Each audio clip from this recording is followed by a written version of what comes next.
Il était une fois un petit poisson, dans un bocal tout rond, vide de tout décor, posé là, sur une étagère, dans un coin de la cuisine. Avec lui, l'ancien, un très très vieux poisson, aux écailles de nacre.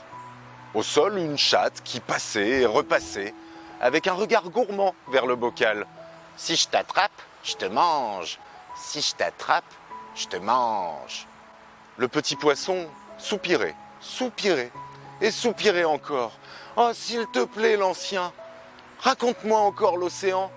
Je rêve tellement de partir découvrir ces plus beaux jardins sous-marins. » Et l'ancien, la nageoire sur le cœur, lui répondit « Ah, l'océan, cet espace majestueux à l'infini sublime, fauve parfois, mais toujours plein de promesses de voyages extraordinaires.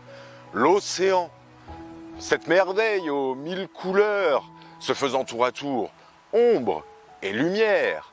La nuit, les étoiles y déposent leurs reflets, comme si elles le parsemaient d'or. Et la chatte grimace. Et le jour, l'humain le transforme en fausse sceptique. Oh !» Et puis vint le jour du grand nettoyage. « Oh, dit l'ancien, c'est aujourd'hui que je vais voir l'océan ?» demanda le petit poisson. Au même moment, le bocal fut soulevé et posé près de l'évier, face à la fenêtre, face à l'océan. « Waouh !» fit le petit poisson. Puis il se tourna vers l'homme et le supplia en tapant sa tête contre la paroi. « J'entends les murmures de l'océan, il m'appelle, oh s'il vous plaît, libérez-moi !»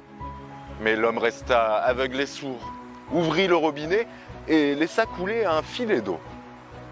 Fou de rage et de désespoir, le petit poisson se mit à tourner à toute vitesse, de toutes ses forces, pour finir sur le flanc, épuisé, désolé.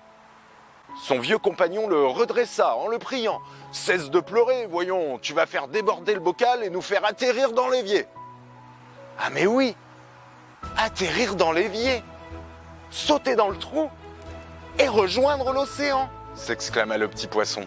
« Ou pas !» répondit la chatte avec un petit sourire en coin. Le petit poisson fut pris d'angoisse. « Allons, allons, tu ne traverseras jamais l'océan si tu as peur de perdre de vue ton bocal !» lui lança son compagnon tout en tirant la plus brillante de ses écailles de nacre blanc pour la fixer sur son jeune ami.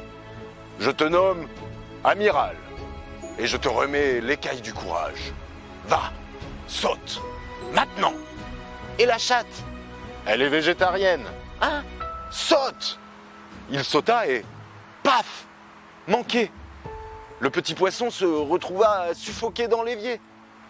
La chatte grimpa aussitôt, se pencha vers lui, avança sa patte et... Bonne chance, petit poisson. Avec toutes les précautions, elle le poussa vers le trou de l'évier et blops. Mais le tuyau le conduira-t-il vraiment vers l'océan ?